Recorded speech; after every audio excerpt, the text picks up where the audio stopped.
Привет, друзья! Сегодня я вам расскажу, как я с товарищем отлично прокатился по Карелии.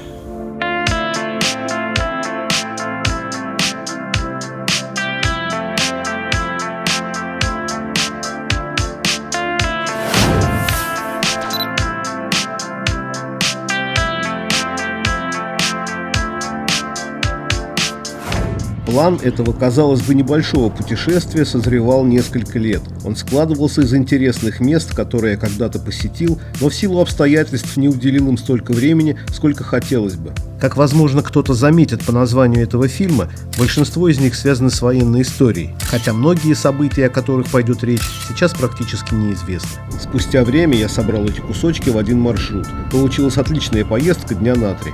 Компанию мне составил мой старый друг и частый попутчик Юра. Здорово! Ну что, поскакали? Да, поедем.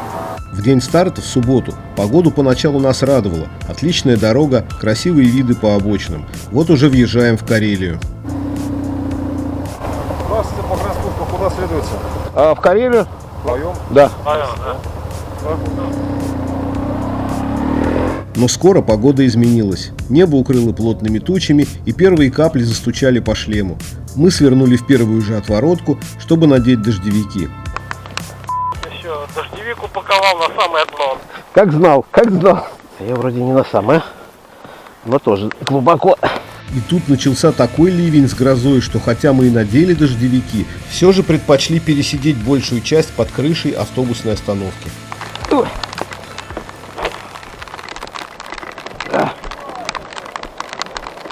Вот такой вот пипец. Скоро дождь немного стих, и мы отправились дальше. Ближайшей точкой по плану был карельский городок Сартовало, где мы собирались закупить продуктов для первой ночевки.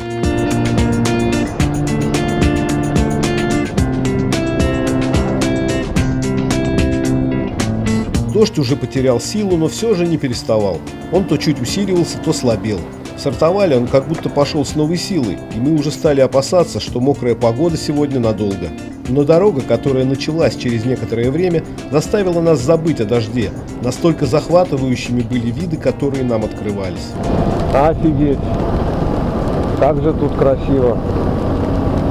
К сожалению, камера не передает и половину увиденной нами красоты. Мы ехали, получая огромное удовольствие от живописных поворотов одновременно с крутыми подъемами и резкими спусками. Ох ты, Ух, прикольно, да? охренительно! Когда я ехал по этой дороге последний раз, в 2015 году, ее качество оставляло неважные впечатления. Теперь же это отличная трасса, и только крутые повороты удерживают от желания, что называется, открутить ручку. Неспешно едем около 70, читая финские названия здешних деревушек. Кирья-Валахти! Надо же, выговорил. Потихоньку тучи стали рассеиваться, а мы тем временем двигаемся по трассе А-121, ведущую в сторону поселка Пряжа. Еще немного, и мы поворачиваем к первой точке нашего путешествия. Давай развернемся, здесь можно.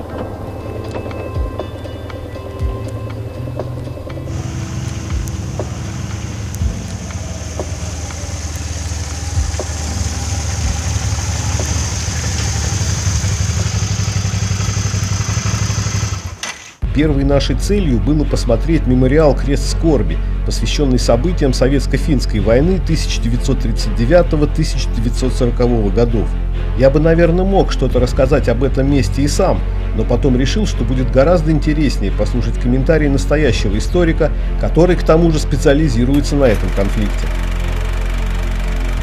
Крест скорби – это памятник, поставленный на месте тяжелых боев в Северном Приладожье во время Советско-финляндской войны. Крест обнимает две фигуры – мать России и мать Финляндии, то есть символ потерь с обеих сторон, то есть памятник носит такой примирительный характер. В этих местах, в общем-то, перед войной финский генштаб планировал ловушку для наступающих советских частей, и действительно в окружение в этом месте в январе 1940 года попали 34-я легкотанковая бригада, 18-я стрелковая дивизия и 168-я стрелковая дивизия. 34-я легкотанковая бригада из Наров-на-Минска и 18-я стрелковая потерпели тяжелое очень поражение. 168-я стрелковая дивизия, наоборот, сумела сохранить единство боевых порядков и продержались до конца войны. Конечно, для пропаганды финской картинка получилась очень хорошая, с десятками захваченных советских танков, с большим количеством погибших, лежащих на поле боя. Но вот в стратегическом плане это все происходило 27-28 февраля 1940 года, когда под Выборгом у финнов уже назревала военная катастрофа, с которой они поделать уже ничего не могли. То есть вот эти сражения такого вот большого значения для завершения войны, эти бои не имели. То есть, получается, вот эта дорога. Ага. То есть мы сейчас вот отсюда свернем вот сюда.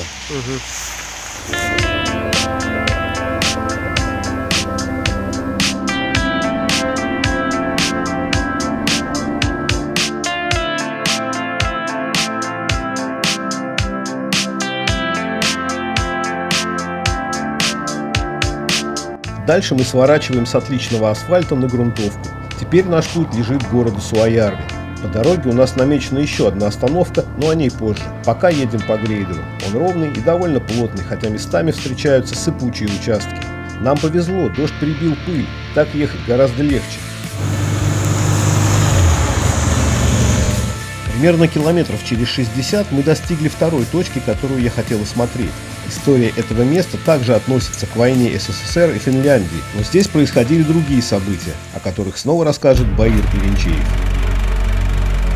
Река Колла тоже стала одним из таких вот знаковых мест советско-финляндской войны в связи с тем, что финны сумели удержать этот оборонительный рубеж фактически до завершения боевых действий. Наступление советских частей, а именно 56-й стрелковой дивизии, шло вдоль дороги от Суоярви к Питкяранте и вдоль железной дороги. В декабре 1939 года, когда там начались бои, 56-я стрелковая уперлась в финский оборонительный рубеж на реке Колла и попыталась обойти через тайгу финские позиции, но ресурсов на это не хватило. После этого финны усилили свою группировку и попытались такой же обход сделать против 56-й стрелковой дивизии. Тоже у них ресурсов не хватило.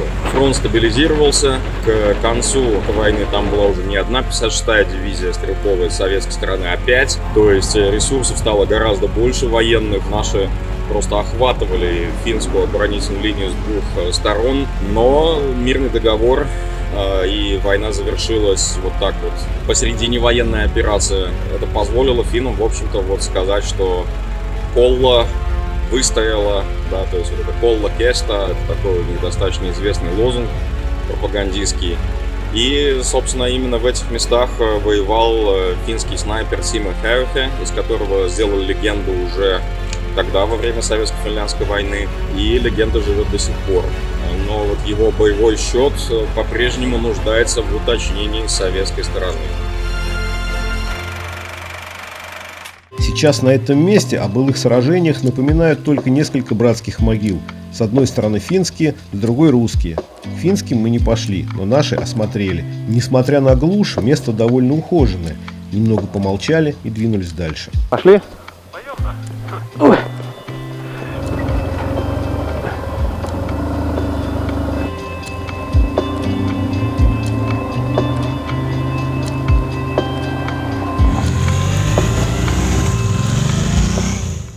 Дождь окончательно прекратился, и яркое вечернее солнце стало отбрасывать резкие тени. Грейдер превратился в разбитый асфальт, потом в приемлемый, а потом мы въехали в город Суоярви. Задерживаться в нем мы не стали, поскольку в 50 километрах отсюда нас ждал наш общий друг Серега из Петрозаводска, который, узнав, что мы собираемся в эти края, решил составить нам компанию на вечер. Автобусы ждешь?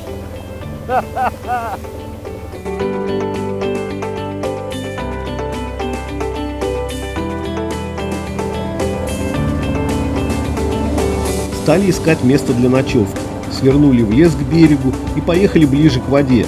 Озеро с названием Сямозеро довольно большое, и хотя на берегу частенько стояли авто, место для нас довольно быстро нашлось.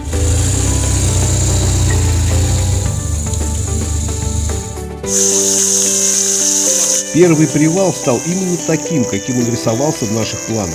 Пожарили мясо, открыли бутылочку сибитра и допоздна засиделись, любуясь закатом, отмахиваясь от комаров и получая от всего этого громадное удовольствие.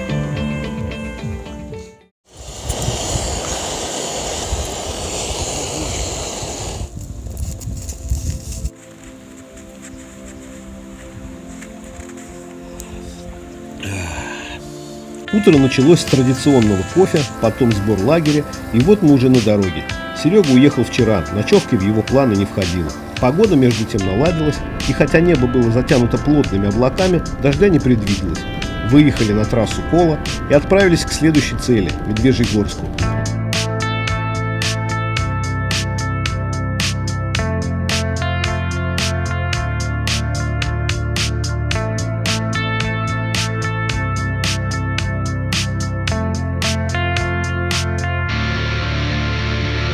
Заехали на заправку возле отворотки на Кондопову. По заверениям местных, на ней всегда хороший бензин, да и кофе выпить не помешает. К тому же я хотел проверить давление в колесах, а заодно просто размяться.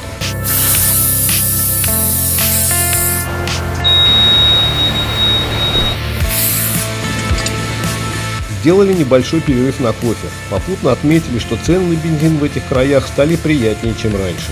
Заметь, раньше в эту сторону бензин стоил дороже всегда. Дороже, да. А сейчас вон как у нас, даже в Питере есть. Кстати, да. А 92 вообще дешевый.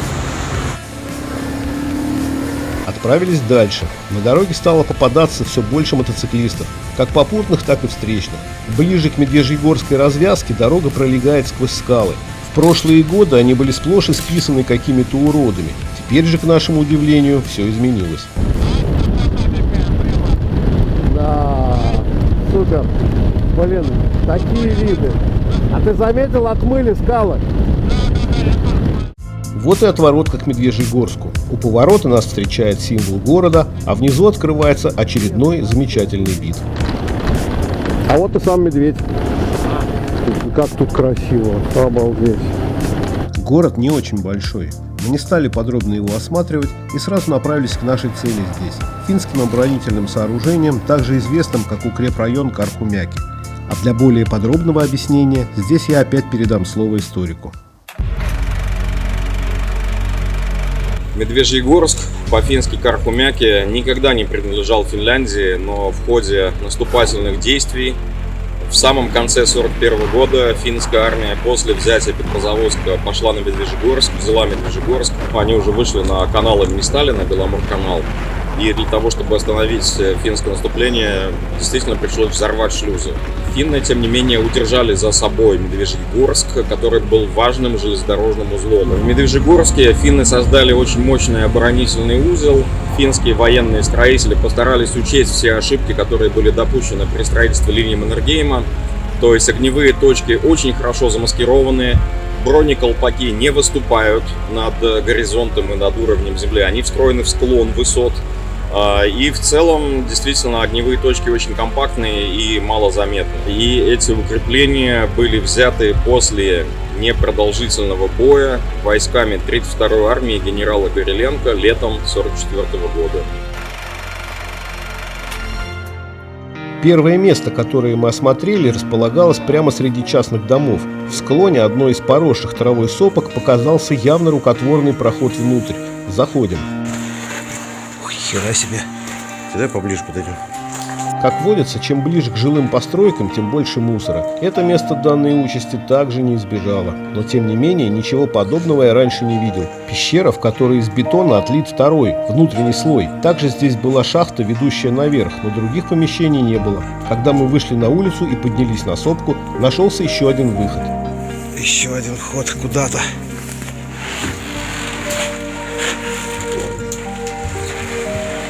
А, это сверху? Да, похоже.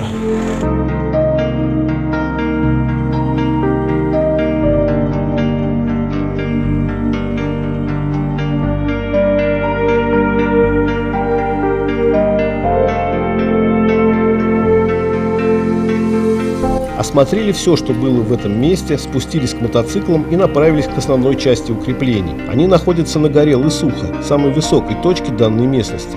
Дорога на нее грунтовая, и хотя в основном вполне легко проезжабельная, я все-таки попал на подъеме в песчаную яму. Подтолкни сзади, Юрка. Ну давай в яму тогда. Ты сюда не залезешь, ты сейчас ебнешься.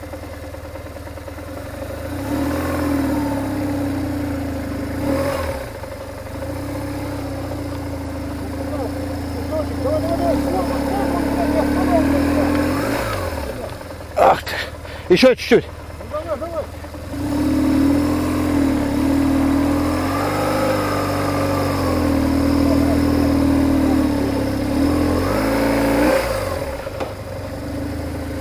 Фу. Здесь сооружения были куда более впечатляющими. Огромная пещера, в которой располагалась финская казарма размером со средний спортивный зал. Мусора тут практически нет, но ходить следует аккуратно. Можно наткнуться на торчащую со всех сторон арматуру или провалиться в колодцы в полу. Фонарь у меня не добивает до конца. Между скалой и бетонными стенами местами сохранились доски опалубки 40-х годов. Несмотря на сырость, дерево не истлело. Вышли наружу и совсем рядом обнаружили вход, ведущий в шахту, очень похожую на ту, что была в предыдущем месте. А вот тут, кстати, такой же колодец для чего-то. А, так вот он и есть. Так он над нами, купол-то. А мы-то его наверху искали. На этом интересные места не закончились. Судя по картам, здесь было еще что посмотреть. В этих поисках мы даже случайно разбрелись в разные стороны. Те входы, которые входят на поверхность, которые, наверное, не засыпаны еще, настолько хорошо замаскированы, что вот так вот, если не знать, найти их реальная проблема. Фу, по-моему, мы даже с Юркой друг друга потеряли. Сверху его поищу. Но скоро мы нашлись и продолжили экскурсию. Да, жарко пипец. Когда лес закончился, нам открылся отличный вид на город, железнодорожную станцию и Онежское озеро. Финны этот момент, конечно, упустить не могли. Здесь располагались посты наблюдения и огневые точки. Подобные сооружения нам уже встречались. Абсолютно типовая дырка, как и где Вознесение. Да, только здесь нет лестницы. Спустились вниз и вышли к артиллерийскому доту. Здесь стояло орудие, скорее всего. А вот здесь стоял пулемет. Вон амбразура с заслонкой. В итоге часа за полтора мы облазили все сооружения, которые смогли найти. Скорее всего, многие помещения были специально засыпаны, хотя, возможно, кто-то из местных может показать еще что-нибудь интересное. Вот сколько мы лет говорили назад об этом и наконец увидели то, что хотели. Еще одна галочка поставлена. Вернулись к мотоциклам и двинулись вниз. На этот раз все прошло без сложностей и гораздо быстрее.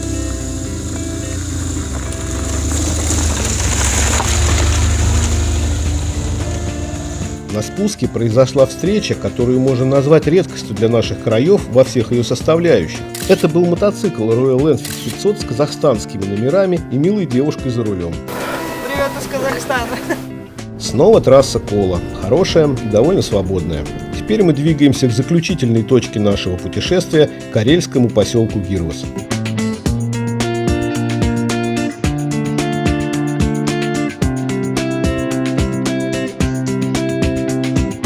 Ехать недалеко, всего около 80 километров. Собственно, нам нужно не в сам поселок, а на пляж озера, которое находится рядом. Я присмотрел это место, когда съездил на Карельский байк-фестиваль, и с тех пор все собирался вернуться туда с палаткой. В Гирвасе мы заехали в местный продуктовый магазин и отправились к месту ночевки. На пляж ведет немного песчаная, но вполне проезжабельная дорога через лес и бывший военный аэродром, ныне заброшенный. Ну давай, вот здесь вот и встаем где-нибудь. Во, вот здесь. Охренительно. Понятно, что в таком хорошем месте мы были не одни, но компании справа и слева были на достаточном удалении, и друг другу никто не мешал. Мы разбили лагерь, приготовили еду и долго сидели, попивая пиво и наслаждаясь разогнавшим плотные облака закатным солнцем.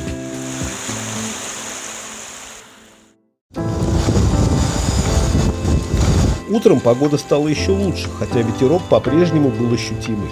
Мы позавтракали и, немного посовещавшись, пришли к выводу, что освежиться все-таки надо. Тем более, что, несмотря на ветер, стало существенно теплее. Несмотря на прохладный ветерок, вода, конечно, отличная. Вот. Но, правда, идти далеко до глубины хоть какой-нибудь. Теперь впереди у нас был только Питер. Но времени у нас было много, и мы решили поехать не по короткой, но уже привычной Мурманке, а по второстепенной 86К18 через курорт Марциальные воды. А потом, после поселка Пряжа, снова свернуть на Сартовалу и насладиться извилистой дорогой вдоль озера уже в хорошую погоду. И наши ожидания оправдались полностью. Офигеть! Это же просто фантастика! Охрененно!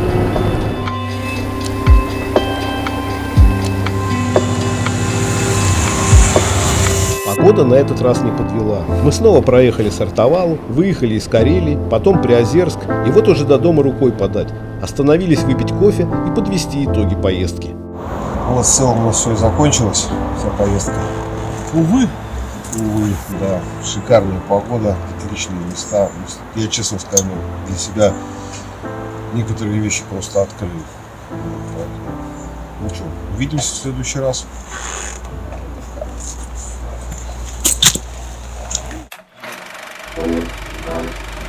За снегом под сосом кудрявится пограничный скупой кругозор. Принимай на сломе, красавица, в ожерелье прозрачный озер. Принимай на сломе, красавица, в ожерелье прозрачный озер.